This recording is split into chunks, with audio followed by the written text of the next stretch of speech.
Well, greetings and salutations, everybody. Welcome to my YouTube channel. My name is John Campea, and this is a companion video. Now, what are companion videos? Well, I'm awfully glad that you asked. You see, every day on the John Campea Show, Monday through Friday, we take the second half of the show to take your live comments and questions. However, we don't always have time to get around to all the live comments and questions that get sent in, but I want to make sure those comments and questions get answered properly in a video. So what we do is we gather up those questions we haven't addressed yet, and we address them here and get caught up in companion videos. And it is, of course, Christmas week, guys. I hope you guys are having a wonderful week already, leading up to my favorite day of the year, which is actually Christmas. And I've been busy as well. Ann and I, of course, bought a house, and we're going to move in about 5 or 6 weeks. We're having renovation done on the house right now. We're very excited. Going to have a new studio for the show, which I'm very excited about. So I hope you guys are having a wonderful, wonderful week as well. Okay, guys.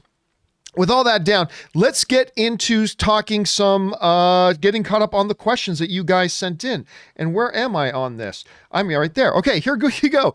Let's start getting caught up, shall we? We're going to start off things with Anonymous, who writes in, "Hey, John, I just finished watching a horror movie called The Call, and it was about this couple that torments a couple of kids. It was an okay movie, but the couple is someone I don't want to come up with in the horror movie, Tobin Bell and Lynn Shay." Well, of course, Tobin Bell, most known for playing Jigsaw, and of course a million other things, and Lynn Shay has been playing freaky characters as of late.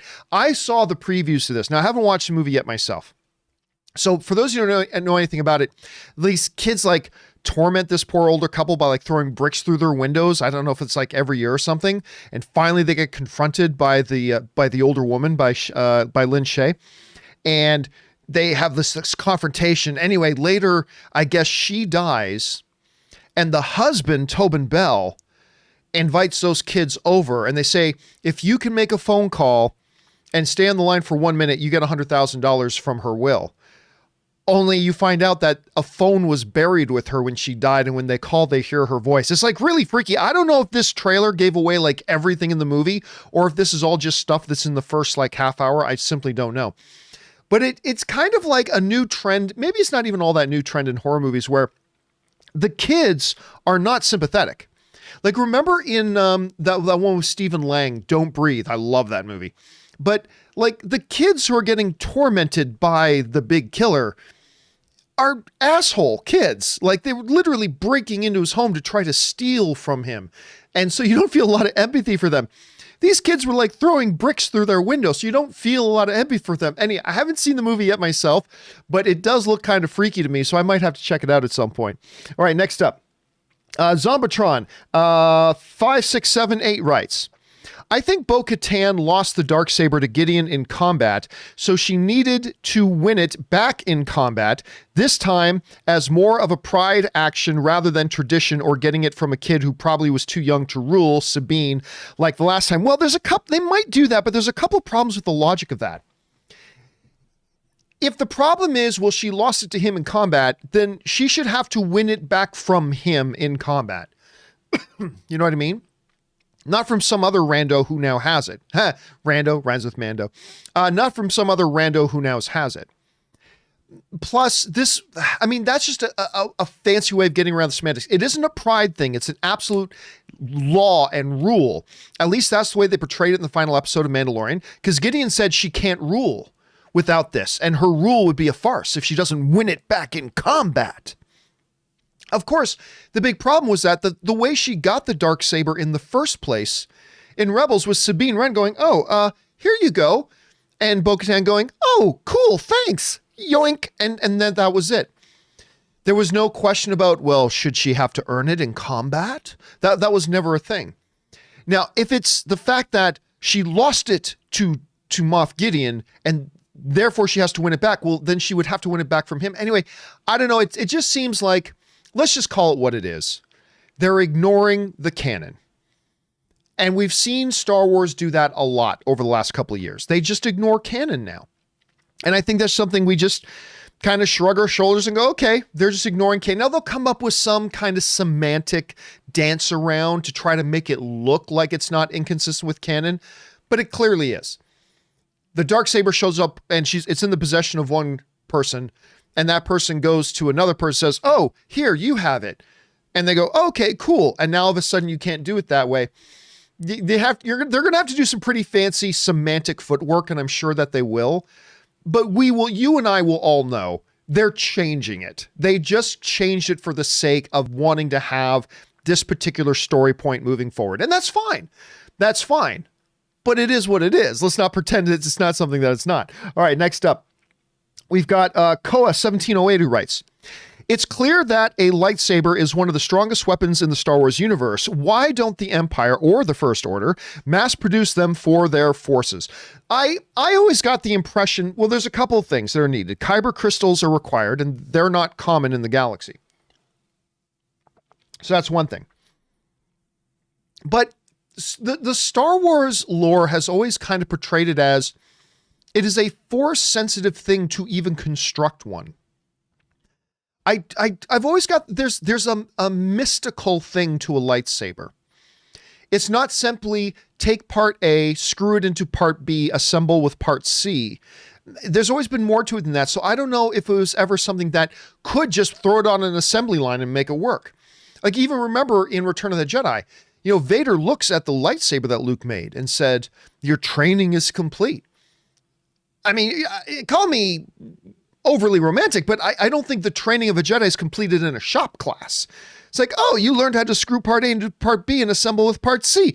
Well done, Jedi Knight. Well done. Like, it seems to me there's a spiritual, mystical, almost kind of element to it. So that's always been kind of my guess why you can't do it. And it takes somebody special to be able to wield it, I guess. So there's that. All right, next up, the Sock writes, I'm planning to take a vacation in February to Disney World at Universal Studios. Nice. Since March, I've been putting in 2 to 4 hours of overtime every day up until last Wednesday. That's serious. Very much looking forward to this.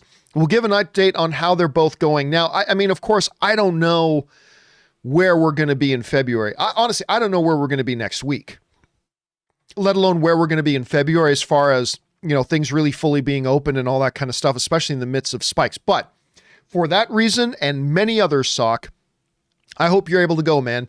And you know what? It's not the worst thing in the world. If you can't go in February, just keep that money set aside and it'll make it all the sweeter when you do go. But I hope for your sake and for all of our sakes that things are significantly different, a couple of months from now, and going to Disneyland is just another normal thing we can do. You might have to wait, but whenever you do get to go, I hope you have a great time, man. All right, next up, we got Christopher Chow who writes, who tipped in $20. Thank you, Christopher, for supporting the channel on that level, man. John, it feels like season 1 and 2 of Mando has united the Star Wars fandom again, especially that season 2 finale. Unlike The Last Jedi and The Rise of Skywalker, Mando has gotten all the fans geeking about Star Wars again. Thank you, Jon Favreau. I'm sure even George Lucas is proud. Listen, I'm not gonna lie. I am somebody whose whole life has basically revolved around the Star Wars fandom.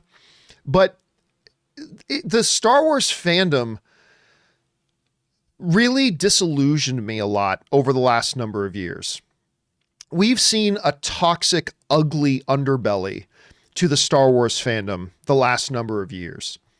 Now, look, like when the prequels came out, there was a lot of division of opinion over that, but you didn't see, like, I remember I lived through this. You didn't see a divided fandom. Like, you saw divided opinion amongst the fandom, but on a large scale, you did not see a divided fandom. And with this, you had a lot of people that loved the new Star Wars movies. You had a lot of people that hated the new Star Wars movie. You had a lot of people like me who loved one, liked another, hated another. So we're kind of in the middle there somewhere. But so you can always have divided opinion amongst the fandom, but the fandom itself became very divided. And again, like I said, I think the last number of years have exposed a real toxic, ugly, poisonous underbelly to the Star Wars fandom. And it left, like me, feeling very disillusioned about it in a lot of ways. Here's the thing. I don't think everybody liking Mandalorian has united the fandom. What Mandalorian has done has united opinion about Mandalorian. Everybody liked it. Great. But I don't think that's a testament, and I say this sadly, I don't think it's a testament to a healed fandom. Not at all. The real test to whether or not the Star Wars fandom is a healed fandom is okay, what happens when the next Star Wars thing comes out that divides opinion? Are we able to have divided opinion without a divided fandom? That's the key. Can you have divided opinion without divided fandom? And right now there is united opinion, but I still don't think we have a united fandom. I mean, and I hate to be the wet blanket because right now all we want to do is celebrate everything about Star Wars because Mandalorian and the finale was so great. And I think we have great things to come. That said, I do not think you have a united fandom. I think you're still very, very far from a united fandom. And maybe we'll get there. I hope we do. Because like I said, being a part of the Star Wars fandom has been a part of my life for well over 40 years. So, I mean, I would love to see it get to that point again, but I am celebrating Mandalorian just because it was great.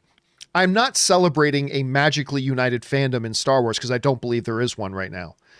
And I hope we get there. I really do hope we get there.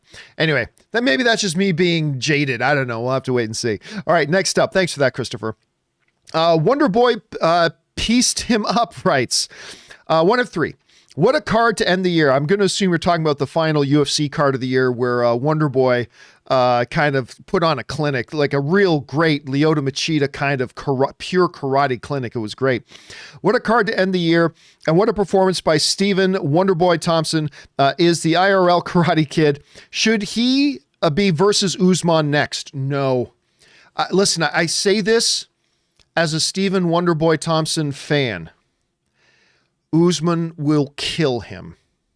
Usman would absolutely maul him. Like Wonder Boy's strengths is to be able to keep on the outside, keep distance, hit strikes, evade, strike, evade, you know, all that kind of stuff, which he did to pitch perfection in this match. But against Kamaru Usman, he will maul him. He will suffocate him. He will maul him. He will drag him to the ground. Listen, the very fact that, you know, Wonder Boy had 2 great fights against Woodley, both title fights. He lost both times, but they were great fights against Woodley, who was the, at the time, the welterweight champion. Usman destroyed Woodley. Like, just owned him. Woodley never stood a chance in that fight. And I just don't, I think Wonder Boy is back. I think he's going to have some great entertaining matches. I think he's going to have some, you know, high profile matches, but put him in there against Usman? No, he will have to win a couple of more other high profile, high marquee matchups. Like, I think you need to see Wonder Boy beat 1 or 2 other top 7 guys to get a shot at Usman, because when he does, he's just going to get destroyed. He's going to get totally ripped apart. It just is what it is. And I say that as a fan. Anyway, keep going. Christopher Chow writes, John, also wanted to say congrats on buying your first house with Ann. Thank you so much. After everything that's happened this year, it didn't look like 2020 stopped you from achieving your goals. You finished your documentary and purchased your first home. Congrats. Well, thank you very much. Yeah, it was, listen, it's been a crappy year. I mean, 2020 is going to be a year we all cannot wait to forget. But, you know, even within crappy years, we can have those small victories. And for me, a couple of those small victories was being able to, you know, work on and complete my documentary, which again, thank you to everybody who's been checking it out. The response has been fantastic. So thank you all so much. And Ann and I finally being able to buy our first house, which has been really great. So thank you for that very, very much. So that was Christopher Chow. Wonder Boy 2 of 4 writes, have you seen Kingdom on Netflix? Not the Korean show, not the Korean zombie show, which I do watch, but the MMA show that stars Frank Grillo as an MMA coach who owns a gym and trains his sons. One of them is Nick Jonas. You got to watch it. Even if it's just the pilot. Best MMA show, however, and most underrated show of all time because it aired as a DirecTV exclusive original, so nobody saw it until recently dropped on Netflix. I beg you to watch the pilot. You can't call yourself an MMA fan if you don't watch. Sure, I can. Watch me. I'm a massive MMA fan, and I have no interest in watching this show. See how that works? You can be an MMA fan and not watch it. Anyway, you can't call yourself an MMA fan if you don't watch. It's almost Breaking Bad drama good, and they use real UFC guys for the fights, like Diego Sanchez, Cub Swanson, I used to love Cub Swanson and more. I won't spoil, but please, please, please just watch the pilot. I promise you'll like it. And before I said to you, Boomy Avatar should be played by Defoe because that's perfect casting, and the Mad King, and you agreed. So I'm one up. I'll tip tomorrow to hear your thoughts. Yeah, I have no. There's a couple of reasons why I have no desire to watch Kingdom. I love Frank Grillo, and obviously I love MMA, but I watched the previews for it because it is MMA based and Frank Grillo's in it. So I paid very close attention to the previews. They did not look good at all. Just to me personally, they didn't look good at all. And then I talked to a couple of friends of mine who had seen it and none of them liked it. Now, I didn't talk to like 30 or 40 people to watch, but I got like 3 people that I know who watched it. And the reason I didn't have 30 or 40 people is because not a lot of people saw it, but I know a couple of people who saw it and none of them liked it. And a couple of them actually thought it was quite terrible. Now, that doesn't mean it is terrible. That doesn't mean there aren't going to be people who absolutely love it. But when there's such limited time and so many things to watch, and I'm so far behind on a lot of things that I'm very, very interested in watching, then I just got to pick and choose what I watch very carefully. So I am probably not going to be watching Kingdom. And I'll be honest with you, dude, you're the first person I've ever heard say to me, John, you got to watch this. It's great. I've never heard anybody say that. But you never know. Maybe it'll be like Harley Quinn. You know, I didn't watch Harley Quinn. I thought it looked stupid. And then I heard one person tell me it was great. Then I heard another, then another, then another. Before you knew it, I had like 15 or 20 people telling me it was awesome. I should absolutely check it out. And I'm so glad that I did. So maybe if I hear some more people tell me that it's really great and fantastic, maybe I'll check it out. So congrats and thank you for being the first voice in that pile. And if I do get more recommendations, maybe I will check it out. Thanks a lot for throwing that. But it's cool to know that Cub Swanson's in there. I always loved him. All right, next up. Kara Black writes, over under 50% chance, over or under a 50% chance that Luke Skywalker meets his father's ex-apprentice Ahsoka for the first time in her upcoming series. I'm going to take under 50%, and I'll tell you why. When they had Luke Skywalker, I'm not saying 0%, I'm just taking under 50. When they decided and made the choice to have Luke Skywalker with this digital, I am Luke Skywalker, I am a Jedi, come little one, he's waiting for your permission, with the completely non-moving face. When they made the decision to do that, instead of just having an actor play a younger Luke Skywalker, they were in essence making a choice that this was going to be, I think it's implied that they were making a choice that this is going to be the only time we see Luke Skywalker. I think if they had a plan to have Luke pop up once in a while, which is possible, I'm just saying it seems to me like if they were going to have a plan to have Luke pop up once in a while and actually, you know, act in scenes, then the logical choice would have been to get another actor and use prosthetics and makeup to make him look as much like Luke as possible. Maybe even do some digital work, whatever, to get an actual actor to play young Luke. By just doing a digital recreation of young Mark Hamill, who was on set apparently, but to just do a digital recreation of the face, that seems to imply to me that they don't have a lot of future plans for young Luke. Otherwise, why not just get another actor to play him? Now, again, that's not a certainty. And again, I'm not saying it's 1% or 2%. I'm just saying I'll take under 50. Because 50% becomes that line where you're saying, I think it's likely or I think it's unlikely.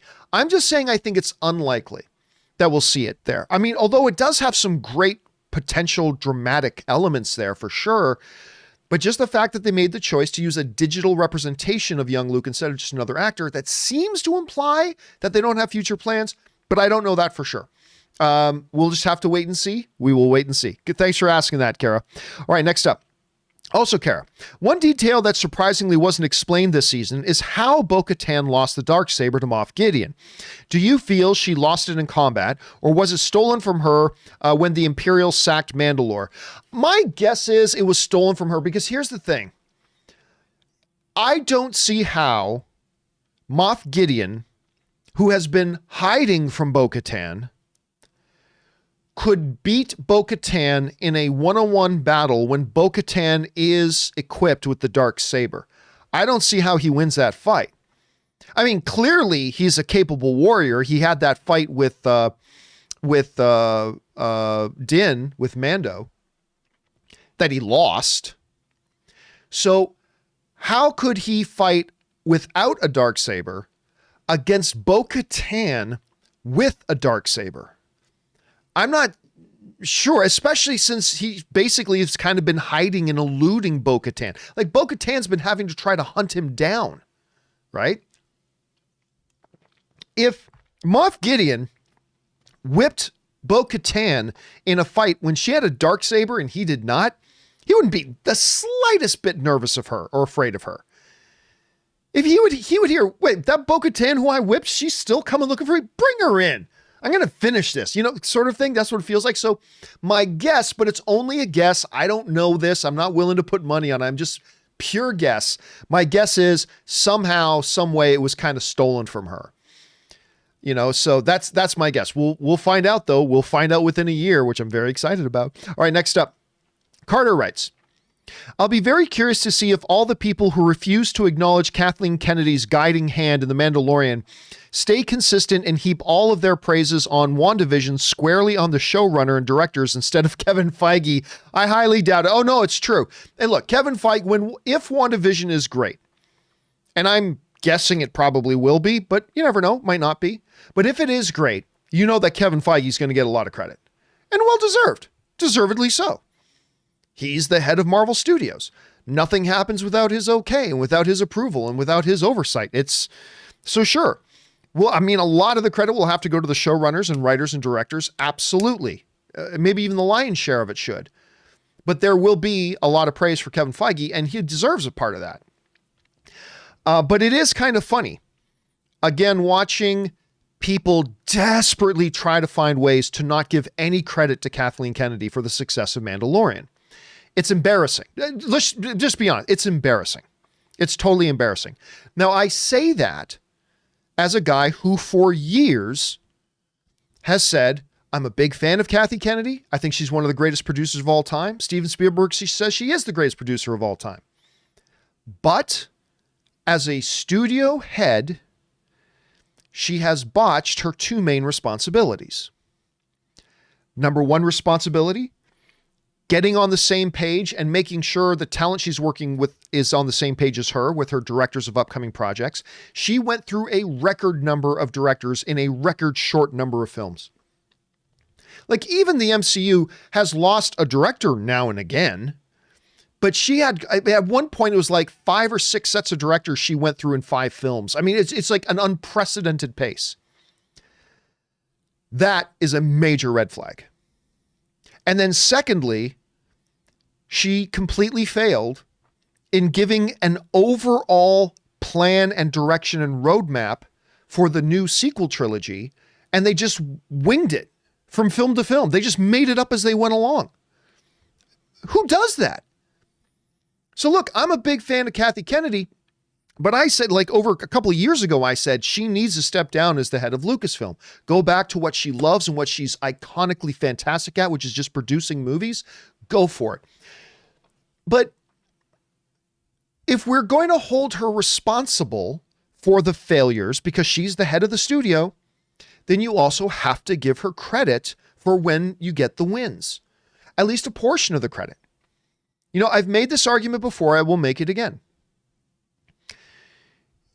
Kathy Kennedy was getting hundreds of pitches for Star Wars content across her desk. Hundreds. From some of the biggest names in entertainment and some smaller names in entertainment.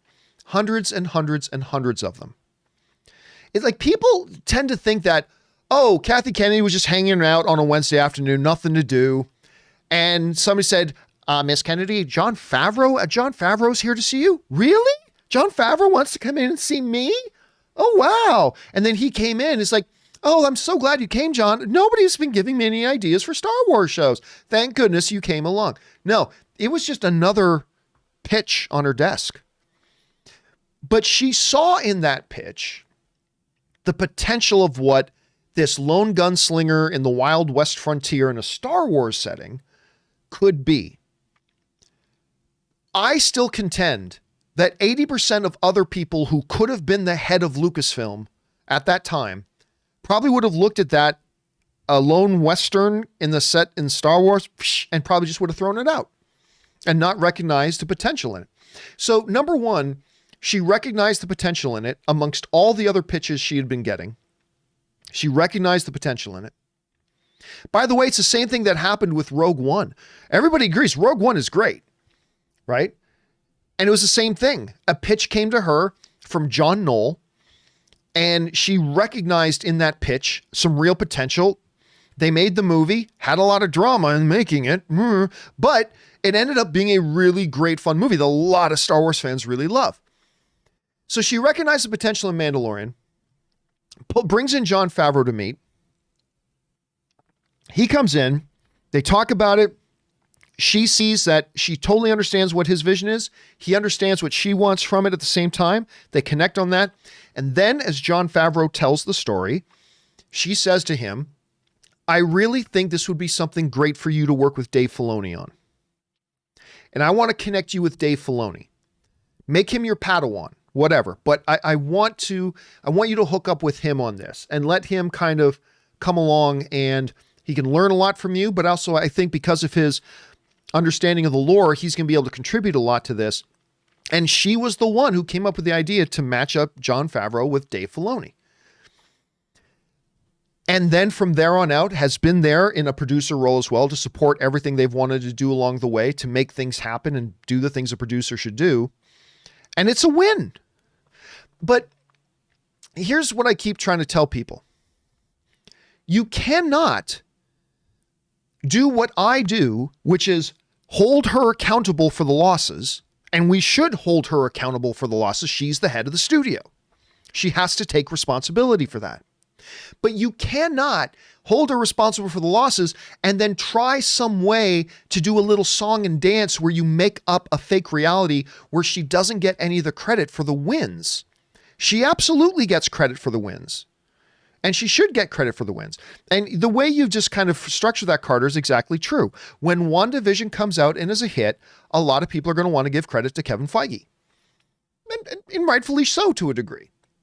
So, yeah, I mean, I still think Kathleen Kennedy needs, now that she's set up Star Wars in a really good place, it is time for her to step away. At least, not right now, but probably over the course of the next year.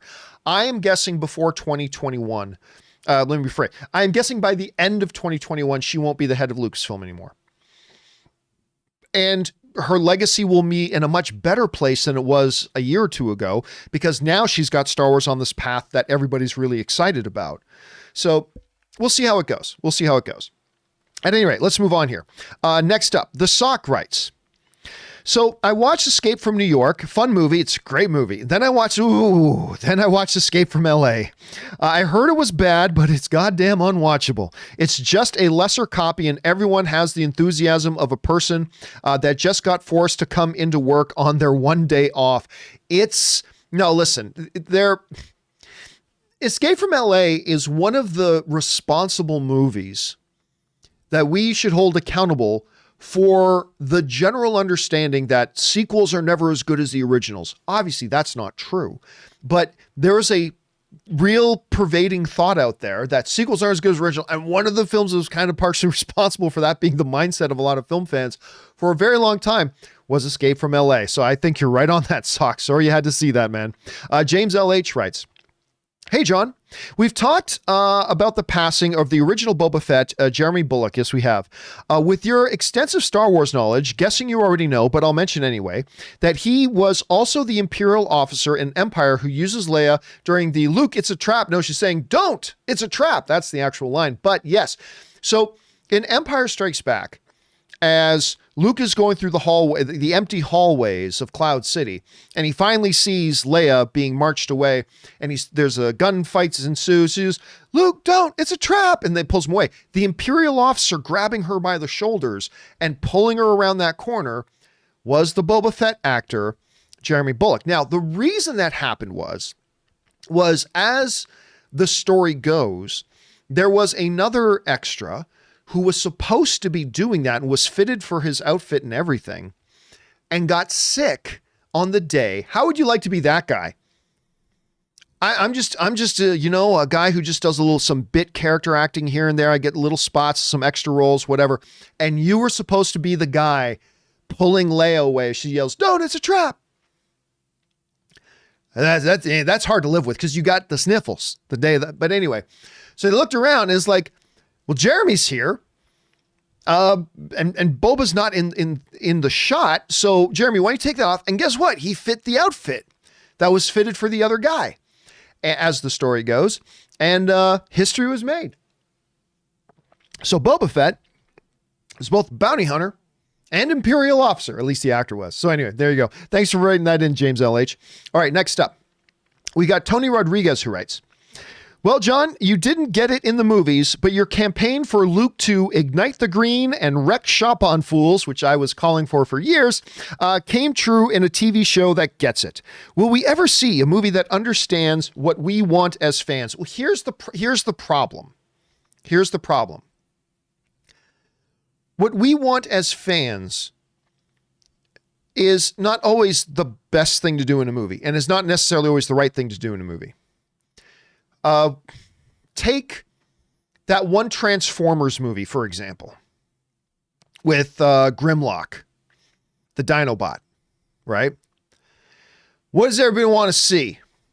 Optimus Prime riding a Dinobot with a giant sword, right? Fans wanted to see that. Transformers fans wanted to see Grimlock, and they wanted to see that. But guess what? The movie was crap. It was complete crap. Fan service, just giving the fans what they want is just plain fan service. But a fan service, as we've talked in the show recently, is just a tool like any other. Fan service is not necessarily a bad thing. If you use it right, like any tool, it can be incredibly effective and create great, fabulous, memorable moments. You don't use it the right way or at the right time, or if you overuse it or rely on it, it can just make a mess, an even worse mess. It's just a tool. So you look at some situations where a lot of fan service is used, and it just makes a bad situation it makes a bad movie embarrassing. But sometimes when it's used right, like Captain America, which was totally pointless in the movie, made no sense. It was just fan service, but it was perfectly timed, perfectly used fan service when Captain America says, "Avengers, assemble." Why he whispered the last line, I don't know. How anybody heard him, I don't know. But it is what it is. But it was perfectly timed, perfectly executed. And it created an exciting, memorable moment that a lot of people talked about. And this one thing with the climax of Mandalorian Season 2 was a great example of good use of fan service. But fan service isn't always the right thing to do. And here's always my worry. Just going by, what do fans want? What do fans want? What do fans want? Instead of giving, like, some of the best movies of all time are ones that didn't give the fans what they wanted. They gave us what we needed. You know what I mean? That's often, it's the easy thing to just give fans what they want. Fans are saying what? They want Optimus Prime riding a Dinobot? Okay, let's put that in. I mean, it's easy to just pluck out, okay, what's the popular thing? If filmmakers just did that, then we're only 2 steps away from Ow My Balls. Remember that from Idiocracy? The #1 show on television, Ow My Balls. That's what we're heading towards if all filmmakers ever focus on is what do fans want? No, give us what we don't even realize we need. That is what the great filmmakers do. And throw in, when it's appropriate, at the right time, in the right place, used the right way, throw in fan service as well. Absolutely. Because who among us did not literally leak our pants when Luke Skywalker shows up in the X-Wing and the green lightsaber comes out and we see the gloved hand and he's wrecking shop and he's crushing the dark troopers with the hand, and then he pulls off the mask to show us that horrible CGI face. "I am a Jedi. Come, little one." I mean, whatever. That's fine. The pants were already wet. It doesn't matter. Use it the right way. So yeah, it was good to see. And it was great to see something I had on camera been crying to the heavens for a few years late, but come to fruition. And it was great for me, Tony. I hope it was good for you. All right, next up, We got Isaac Zabalza. Isaac Zabalza writes, I'm sure I'm mispronouncing that, Isaac. Forgive me. I'm sorry about that. Hey, John. Love this online community. Thanks for being a part of it, man. Been listening since January. Your thoughts on Requiem for a Dream? Oh, I've talked about that movie a lot. I love Requiem for a Dream. Ellen Bernstein gives one of the best performances ever. She got an Academy Award nomination for that, as a matter of fact. Julia is great in Erin Brockovich, but Ellen should have won the Oscar, in my opinion, but had one already. Thanks. I don't know. Julia Roberts. What? I mean, Julia Roberts in Erin Brockovich was all kinds of spectacular. I don't know that I would say Ellen Bernstein. Look, if Ellen Bernstein had won the Academy Award that year, I would have no complaints, but I certainly have no complaints that Julia won over her at the same time. Requiem for a Dream is like one of those mind F movies. Honestly, I don't have kids, but when I have kids, I've said this ever since I saw this movie. When I have kids and they're old enough, the way I'm going to keep them off drugs is make them at the young enough age that it'll have impact, but make sure they're old enough so it's not just going to make them have nightmares forever. I'm going to make them sit down and watch Requiem for a Dream. It is the ultimate don't do drugs, kids movies. I remember my dad was a smoker. And he quit cold turkey decades ago. I mean, I don't know. My dad just quit cold turkey. Boom, he was done. But he had been a smoker for most of his life. And I guess he decided he didn't want his son to be a smoker. So when I was a wee lad, I think it might have been either a cigarette or a pipe or something. My dad had me take a drag on a pipe or a cigarette or something. And it just mauled me. I mean, and I never smoked. Rest of my life, I never smoked. Never touched it. Not because I had any moral problems with it. It's just that it was imbued in my brain. No. I have this terrible association with smoking product. Nope, not going to touch the stuff. And I think watching Requiem for a Dream at the right age can be that sort of positive scarring thing. But overall, as a movie, it's great. And the music is fantastic in it too. Thanks for that, Isaac. All right, next up. Ryan Lohner writes, one of two. Disney is taking a real risk keeping Rosario Dawson as Ahsoka, as she's currently accused of assaulting a transgender person while shouting slurs, and there's a distinct chance the verdict could come in while they're in the middle of shooting. However anyone feels about an actor simply saying nasty things like Gina Carano, surely this is on another level, and there will need to be consequences if she's found guilty. Okay, so for those of you who don't know anything about this situation, Rosario Dawson, I believe this goes all the way back to like 2018. If I remember correctly, she faced like 20 accusations and specific legal complaints that were brought against her in some sort of, I don't think it was an actual class action lawsuit, but a lawsuit being brought against her by a number of people. One of whom was a longtime family friend who said that not that Rosario Dawson assaulted her, but that Rosario Dawson's mother assaulted them. Okay?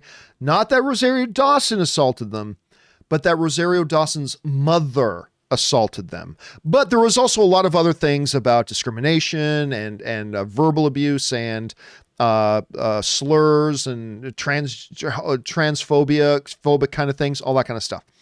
However, going back a while now, 18 out of the 20 complaints have been withdrawn without settlement. In other words, 18 out of the 20 accusations, the accusers literally just said, no, I take it back.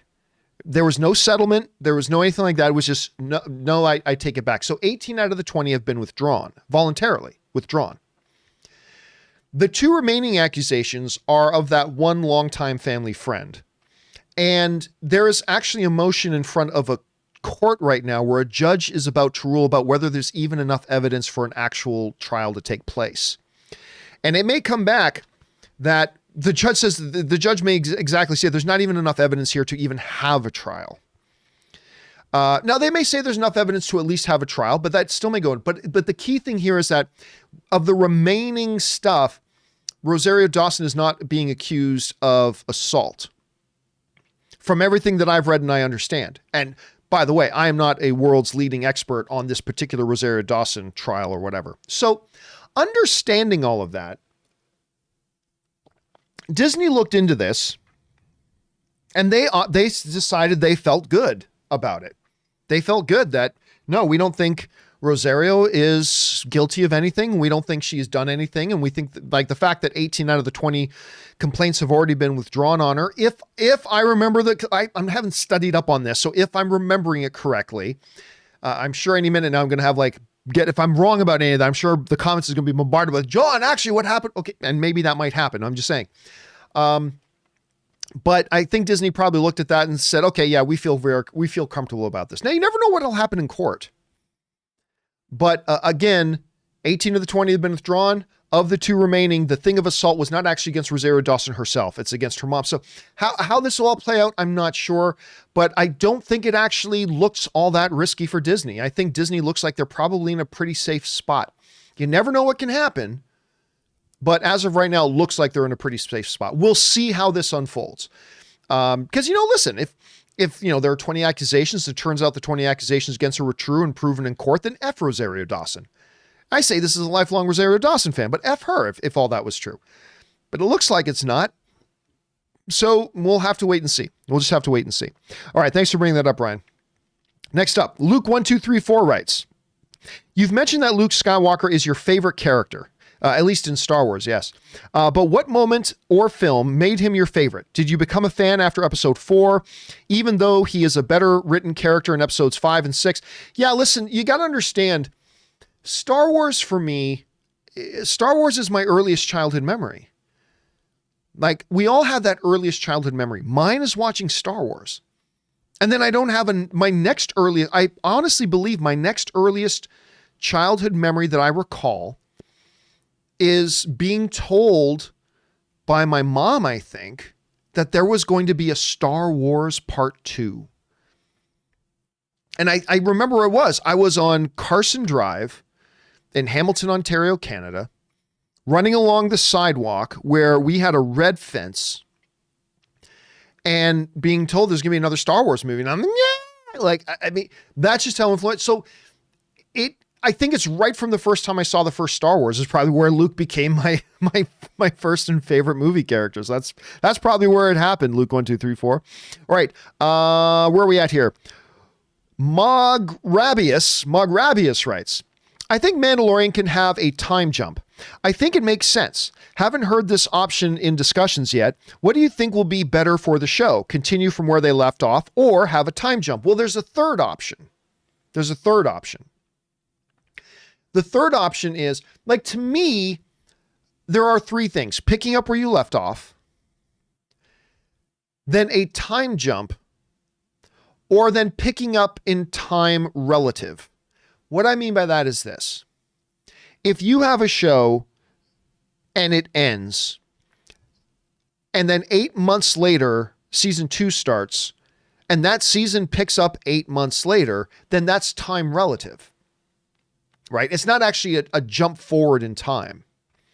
It has been 8 months since we saw the last episode, so we have just come along in regular time relative, and it starts back up. Time jumps to me is more like Endgame, right? Where we've jumped forward, 5 years?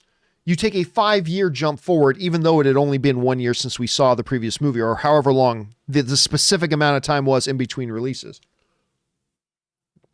My suspicion is that it will probably pick up where we left off.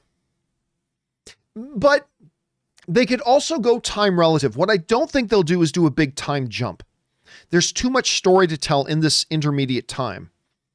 That's part of the reason why I think it'll probably just pick up where it leaves off, because we've got this confrontation now. We've got Bo-Katan and we've got Mando have a conflict right now. Now, it is possible that we get into Mandalorian season 3 and they pick up time relative 1 year after the events of Mandalorian season 2. And we find out quickly in that year, Bo-Katan and Mando have decided to say, let's table the issue of the Darksaber for now. Let's not even mention its existence to anybody. Mando, you keep it on you and we'll deal with this problem you and I are going to have later. For now, we need to retake Mandalore. And the show picks up time relative with them on Mandalore in the midst of trying to get their planet back. I'm not even sure right now who they're trying to get their planet back from because the Empire isn't around anymore. But it is also possible that they just pick right up from the events. Luke leaves and now they go, okay, now what do we do? And that's where the show picks up. But what I don't think they're going to do is pick it up 3 years later or 5 years later. One of the reasons I don't think they're going to do that is because, remember, Rangers of the New Republic, Boba Fett, and Ahsoka are all happening at the same time that the events of Mandalorian Season 3 are happening. And I don't think they're just going to jump forward 3 or 4 years. Again, could be time relative. It picks up 1 year, just like in real time, but I can't see them making a jump forward. So that's my guess at any rate. What they're actually going to do, I have not heard. But that is my guess. It's either going to be immediately after the events of Season 2, or it'll be time relative, picking up right where it should pick off. So if it's been 9 months since we left Season 2, then it should be 9 months later. So we'll see how that goes. All right, next up. Rebecca Nunez writes, "Hey, John, my fiance, Edgar Musqueda, is a huge fan of yours. Oh, thanks so much. And today, December 20th, that was yesterday, December 20th, is his 31st birthday. It would mean the world to him if you gave him a birthday shout out. Thanks so much for all that you do, as he really looks forward to your shows. Happy holidays." Well, Edgar, happy birthday, belated as it is. Happy birthday to you, my friend. I hope you had a fantastic birthday, and may you have a triumphant year ahead of yourself. Certainly one that was better than 2020. And you've got a really wonderful girlfriend there in Rebecca who wrote that in for you. So thanks so much, Rebecca. And seriously, Edgar, happy birthday, man. I hope you had a great one. And I hope you have a fantastic birthday week, fantastic birthday month, and an even better birthday year, my friend, until your next one. All right. Thanks for that. All right. Next up, Kara Black writes, another question I have is, why does the sequel trilogy hate green lightsabers when it only uses blue and red for the most part, except during short flashback scenes in The Last Jedi and Rise of Skywalker? I need to see more green lightsabers in action. I'm not going to lie to you, Kara. I'm going to be straight up honest with you. I don't care. I've been one of these guys that I've, even in the height of Star Wars, like when Star Wars was coming back, and by coming back, I mean Phantom Menace. I don't even mean The Force Awakens. Phantom Menace. Even in the height of all that, it's like when words start going around, Mace Windu is going to have a purple lightsaber. Sploosh. Right? I've never cared. I really don't care what the color of a lightsaber is. I never have. I never will. Like even some of the anime stuff. Oh my God, did you see they have white lightsabers? Sploosh. I don't care. That's one thing as a Star Wars character I have never cared about. The one good thing, I will say this though, about the relative uniqueness of the green saber. The one good thing about the relative uniqueness, because it's not completely unique, but the relative uniqueness of the green saber is that, you know, in Mandalorian Season 2 finale, when the green saber comes out, we know who it is, right? That's basically a thumbprint. As if the X-Wing wasn't enough, the black hood that he wears in Return of the Jedi wasn't enough, the one gloved hand wasn't enough. I mean, whatever. But that is kind of like the one good thing about that. Otherwise, I got to be honest with you, I've never cared what color a lightsaber is. Other than, you know, the good visual cue that red equals Sith, that's kind of helpful in a storytelling way. But other than that, I've never really cared, to be honest with you. I just haven't. But you're not alone, Kara. A lot of people, a lot of Star Wars fans care very deeply about, you know, the color of sabers and who has which color. And to a lot of people, that's really cool. To me, it's just one of the things that's never really mattered to me all that much. But I'm glad you do, Kara. All right, next up. James Beale writes, what do you think the chances are we see Obi-Wan take a trip to Dagobah in the upcoming series? Maybe face off with Anakin in the dark side cave? Unlikely. I mean, look, when it comes to Star Wars right now, anything is on the table. Absolutely. Like, they're doing a lot of fan service stuff. So, hey, return trip to Dagobah could absolutely be in the cards. I don't really see a narrative need for it. But then again, we don't know the story right now. So it could be possible. It could be possible they do that.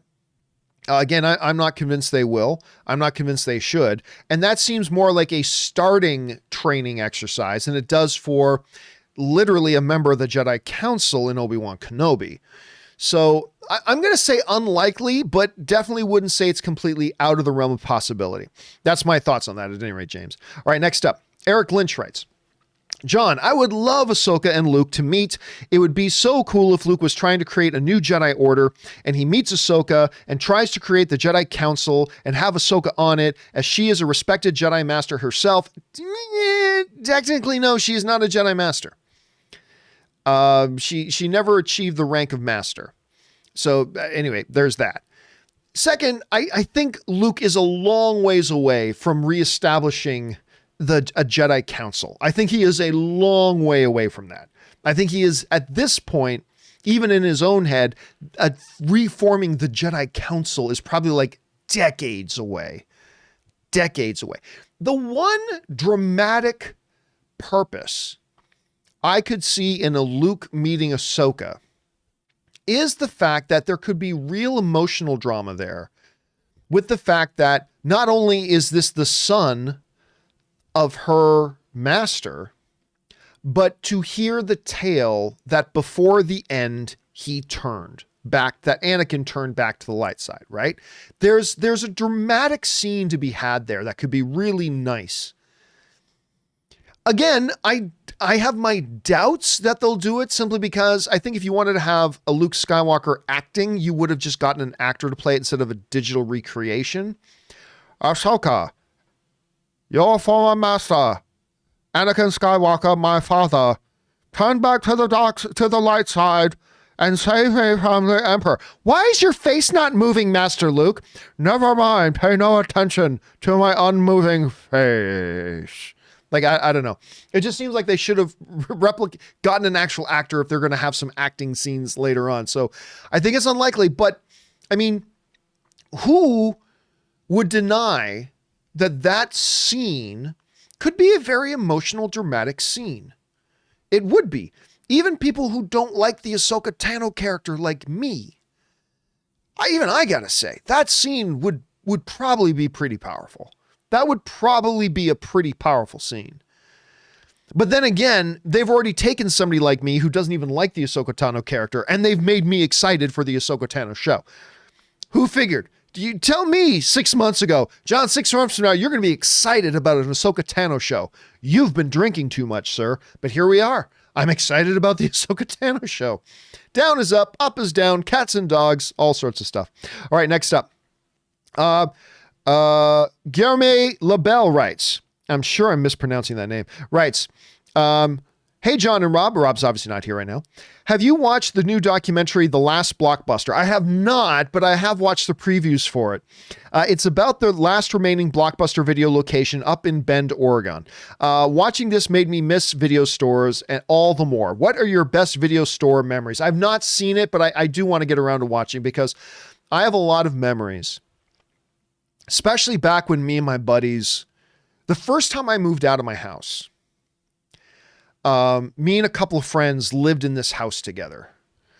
And it was me, it was my buddy Rodney. He's the one who actually owned the house, my buddy Rodney. My friend Tran lived in there, and a bunch of other friends kind of rotated in. It was a big house, and we had a lot of our friends just kind of living in there at one point or another.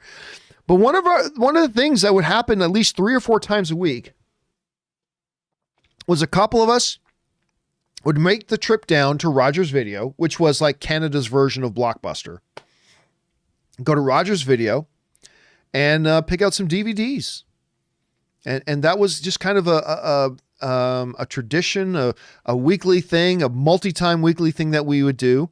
And then, a little bit later, back when I used to do the movie blog, one of the most popular posts I ever did on the movie blog, that literally got millions of views, was this article I wrote, this post I wrote on how to pick movies how to effectively pick the right movies at Rogers Video or at the DVD store with your date, right? And it was a very simple premise.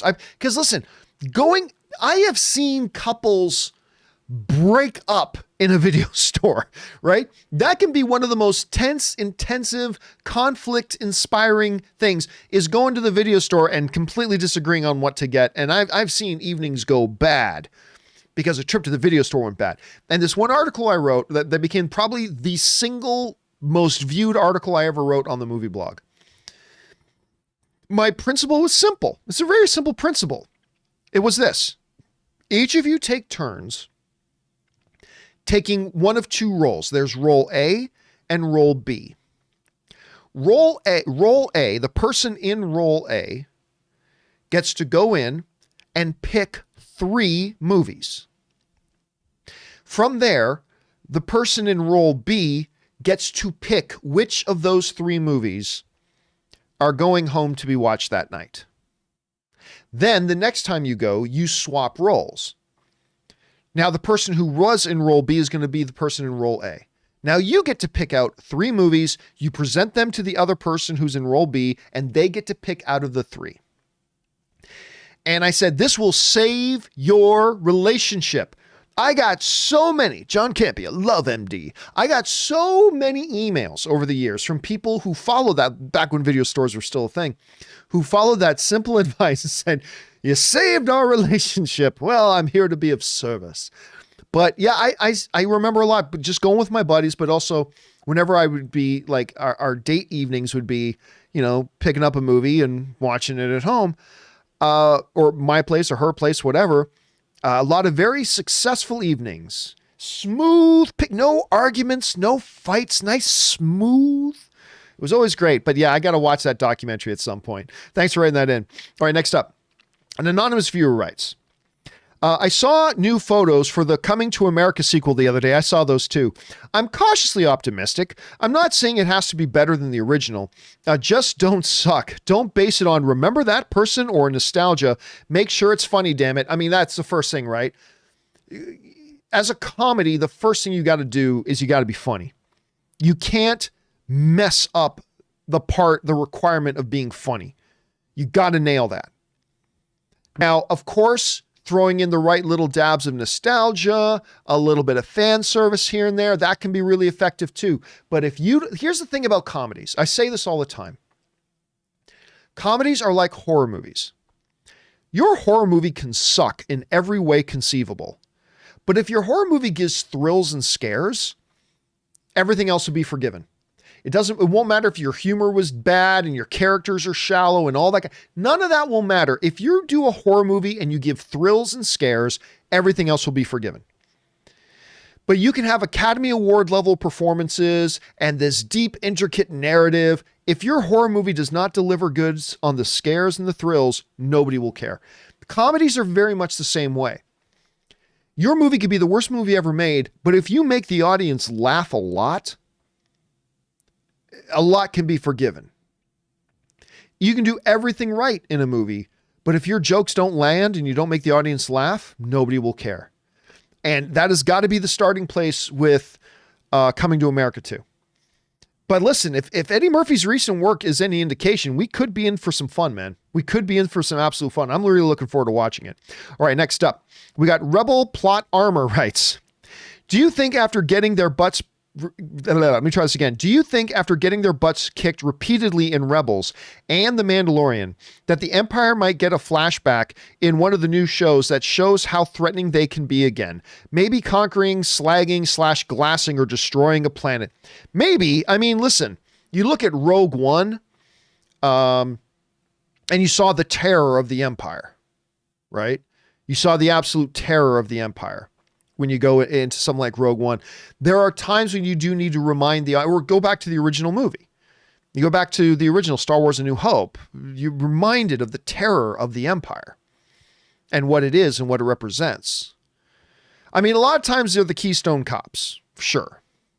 But sometimes they're absolutely terrifying and amazing and like truly great foils. And they'll need to do something to remind the audience of that once in a while, or else every time our heroes come into conflict with former Imperials and stormtroopers and stuff like that, they're not going to be seen as a threat. You're going to have to do something to remind us that they are a threat. And maybe a Rogue One kind of moment, or maybe a New Hope kind of moment. Might just be the trick to do that, but they're going to need to do that. And I have a feeling in the new shows, combined with Mandalorian Season 3, Ahsoka Tano, Rangers of the New Republic, even Boba Fett, I think Grand Admiral Thrawn, again, I don't know this is just me speculating, I think Grand Admiral Thrawn is going to be the Thanos of all that. He's going to be the big baddie of all of them. And he's going to remind the galaxy why people feared the Empire in the first place. And he's going to be somebody they have to kind of combine for and move against. So we'll see how that goes. All right, guys, listen, we've been going a little bit over an hour now, so I've got to call it right now, but do not worry. We still have lots of questions to get to, and we will get caught up on those with the John Campea Show tomorrow, because I said I wasn't going to do another show before Christmas, but as it turns out, I now have the day open tomorrow, so I'm going to do an episode of the John Campea Show, but I'm also going to make sure we get caught up on all the questions, partially in the John Campea Show, and then another companion video in the next day or two, so we will get all caught up.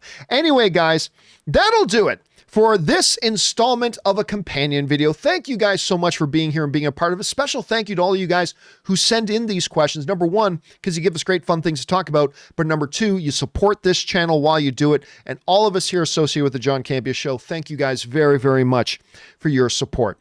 That'll do it for me, guys. Thanks a lot for being here. My name's John Campea. And until next time, my friends, bye-bye.